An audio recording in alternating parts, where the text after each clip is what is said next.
안녕하세요. 졸렬한 남편과 이혼을 결심한 30대 여성입니다. 너무 열받아서 어디서부터 어떻게 써야 할지도 모르겠는데 솔직히 돈이 많다는 소리나 들었지. 저는 딱히 득본 것도 없거든요. 그런데 저더러 재산 물려받을 거면 자기 식구들한테 납작 엎드려서 살라는 식으로 나오는 거예요. 어이가 없어서 나 그 정도로 궁하지 않다고 됐다고 너 없이도 잘 살 수 있다고 남편 차버리려고요. 남편과는 결혼정보회사를 통해서 만났습니다. 당시 제 나이는 32로 결혼시장에서 그렇게 많은 편은 아니었지만 만남과 헤어짐을 반복하는 지인들을 보고 있자니 시간 낭비도 저런 시간 낭비가 있나 싶대요. 그렇다고 제가 결혼 생각이 없던 것은 아니었기에 지인의 추천으로 결혼정보회사에 등록을 했습니다. 그리고 그쪽에서 여러 남자를 소개해줬는데 생각처럼 쉽게 인연이 닿지는 않더라고요. 그러다 정말 마지막이다 하고 나간 자리에서 만난 사람이 이번에 이혼을 하게 된 남편이었네요. 아무래도 결혼정보회사를 중간에 끼고 한 만남이다 보니 남편의 조건에 대해선 이미 어느 정도 들은 바가 있었어요.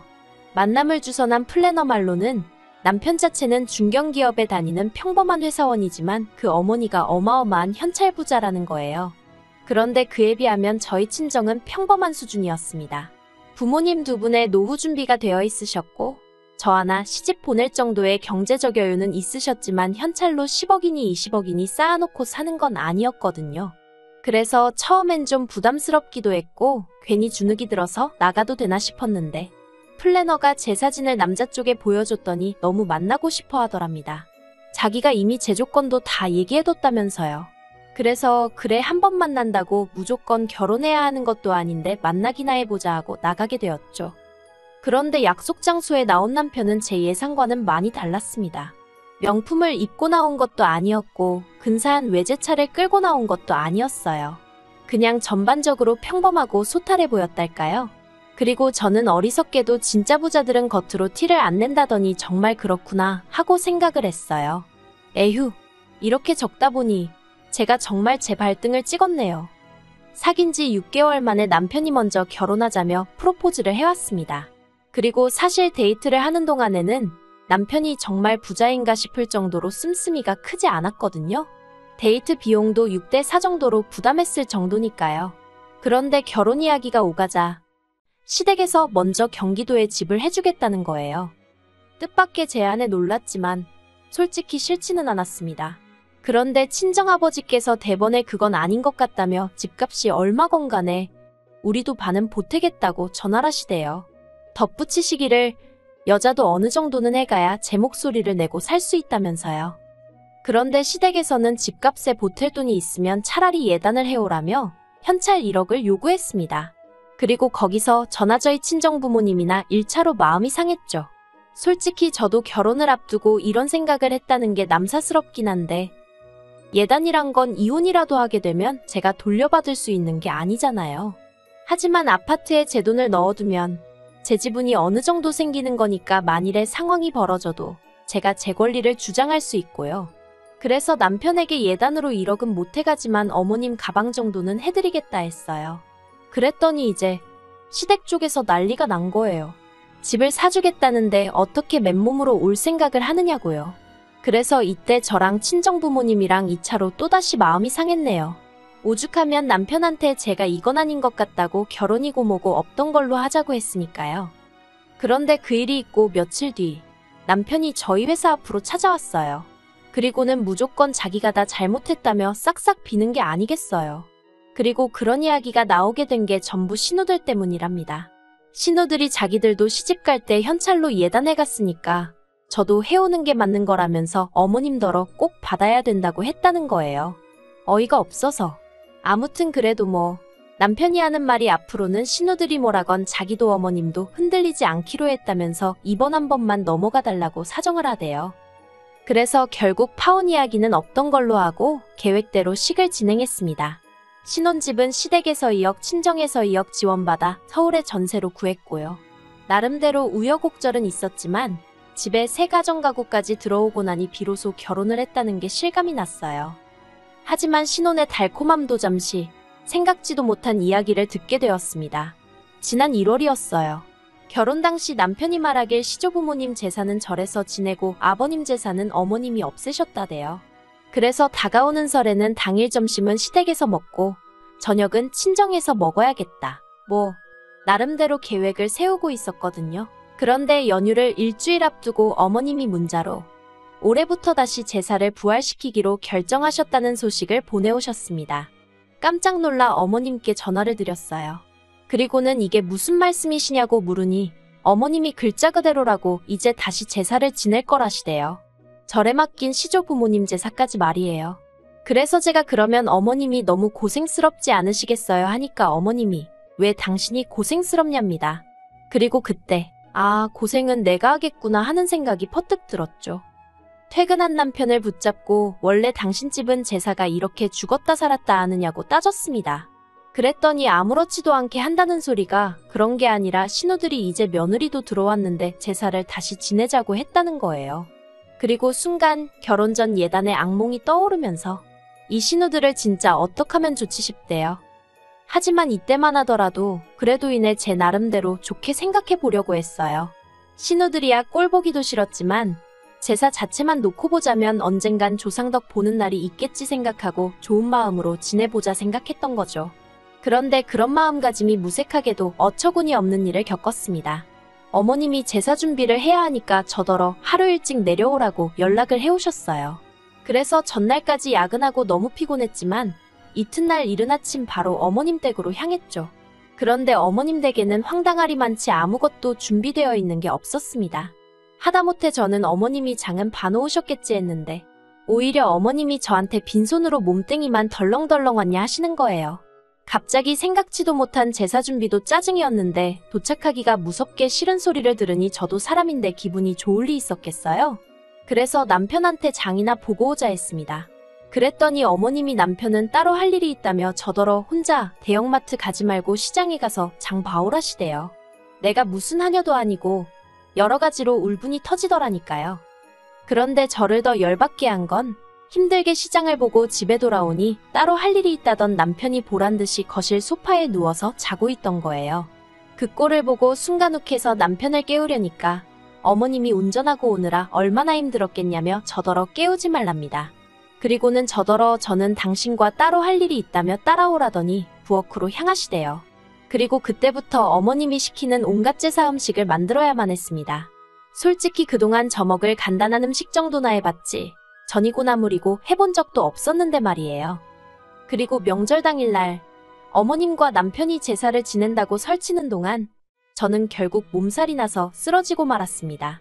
그런데 어머님은 괜찮냐고 한번 묻지도 않으시고 오히려 저더러 도움이 안 된다면서 면박만 주시대요. 제사상에 올라간 음식 중 제 손을 안 거친 음식은 하나도 없었는데 말이죠.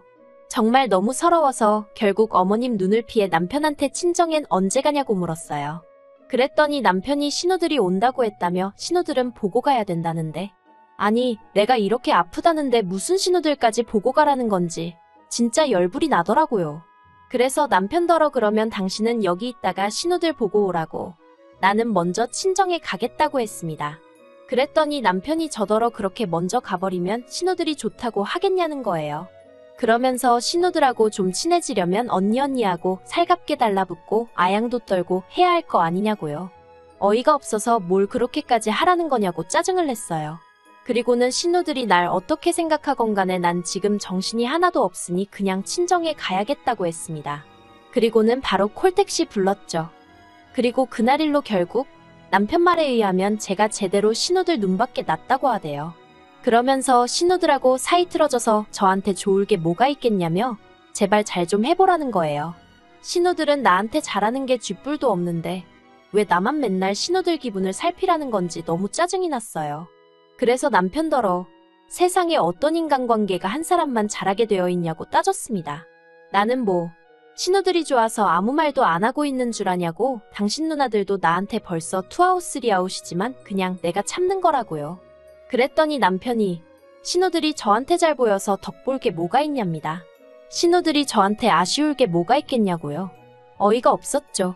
그런 논리라면 저도 신우들한테 아쉬운 게 하나도 없었으니까요. 그러다 결국 기어이 사단이 나고 말았습니다. 엊그제가 아버님 제사였는데 어머님께서 저더러 이번 아버님 제사 때는 신혼의 내외뿐만 아니라 시조카들도 온다며 저더러 음식을 넉넉히 하라시대요. 그리고 제 기억 속 시조카들은 애들이 어리긴 했어도 먹성이 웬만한 성인 뺨치는 수준이었거든요. 게다가 둘째 신우는 입이 어찌나 까탈스러운지 저희 결혼할 때도 예식장 음식을 먹으면서도 이건 짜고 저건 달고 어쩌고 저쩌고 오죽하면 그 좋은 날 너는 집에 가서 해먹어 그 소리가 목구멍 밖으로 나오려고 하더라니까요. 아무튼 그런 시조카들 먹일 음식까지 하라니까 너무 열받더라고요. 제가 먹을 음식도 아니고 저희 부모님이 드실 것도 아니고 그렇다고 저희 조상을 모시는 것도 아닌데 내 허리만 죽어나겠구나 싶은 게 속 터지대요. 어머님은 사람들 많으면 정신없으니 저희 집에서 명절 음식을 해오라셨지만 저도 저희 집에 기름 냄새 배는 거 싫고 그래서 그냥 장 본 거 다 챙겨서 시댁으로 내려갔어요. 그리고는 신우들도 오면 일 좀 나눠서 하자고 얘기 좀 해볼 생각이었죠. 아니 그런데 이 인간들이 명절 당일 점심시간도 한참 지나서야 하나씩 얼굴을 들이밀대요. 그리고 이로 인해 저도 친정에 가는 시간이 하염없이 늦어졌습니다. 원래는 점심때 온다고 해서 얼굴만 보고 얼른 친정에 갈 생각이었으니까요. 그런데 더 황당한 건 점심시간도 다 지나서 와서는 한다는 소리가 점심을 안 먹고 왔다는 거예요. 그러면서 신우들이고 어머님이고 할 것 없이 저더러 밥 좀 차려달라는데 아니 지 자식들 하나씩 옆구리에 딱 끼고 앉아서는 넋놓고 저만 보고 있는 게 어처구니가 없대요. 그래서 제가 갑자기 배가 아프다며 화장실에 숨어버렸어요. 그리고는 10분이고 15분이고 안 나가고 버텼죠. 그러다 한참 만에 나오니 그새 얼마나 먹었는지 설거지가 산더미만큼 쌓여 있었습니다.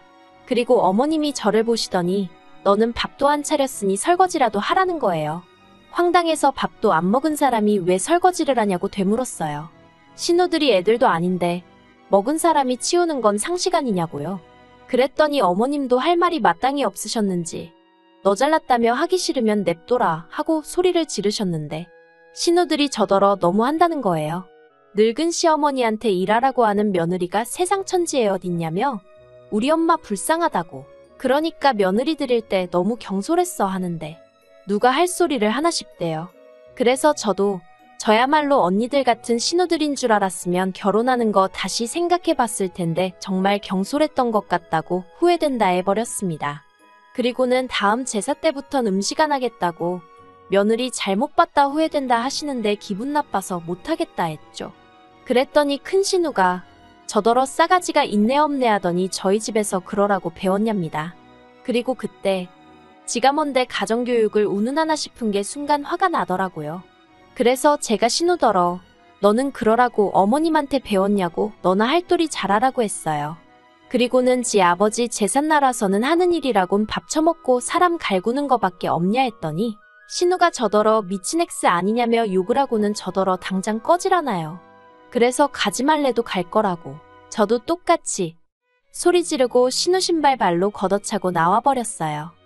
집으로 돌아오는 차 안에서 남편이 꼭 그렇게까지 했어야 하냐면서 이제 신우들하고 틀어졌으니 어쩌면 좋냐입니다. 그래서 제가 남편더러 아까 어머님이랑 신우들이 나한테 하는 거 못 봤냐니까 남편이 한다는 말이 원래 있는 집에 시집 오면 그 정도는 다 겪는 거라나요? 그리고 그 이야기를 들으니 저도 모르게 웃음이 났어요. 있는 집이란 소리에 결혼할 때 혹하지 않았다면 거짓말이지만 살면서 막말로 현찰부자고 뭐고 전혀 실감을 못했거든요. 허구한 날 땅이 얼마가 있는데 그게 얼마짜리네. 천년만년 돼 보이는 낡아 빠진 옷으로 이게 그 당시에 얼마를 주고 산 옷이네.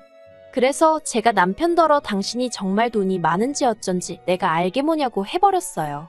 막말로 내 마음대로 쓸 수 있는 돈이냐곤 돈 100만 원도 없는데 있는 집 며느리 같은 소리 한다고. 그리고 나도 시집 올 때 당신만큼 해왔다고 쏘아붙였죠. 그랬더니 남편이 말 그렇게 하지 말라면서 자꾸 그러면 나중에 재산 물려받을 때 저는 하나도 못 주게 할 거래요. 황당해서 어차피 어머님 재산이 당신한테 나가지 나한테 오는 줄 아냐고 협박할 걸 협박하라 했습니다.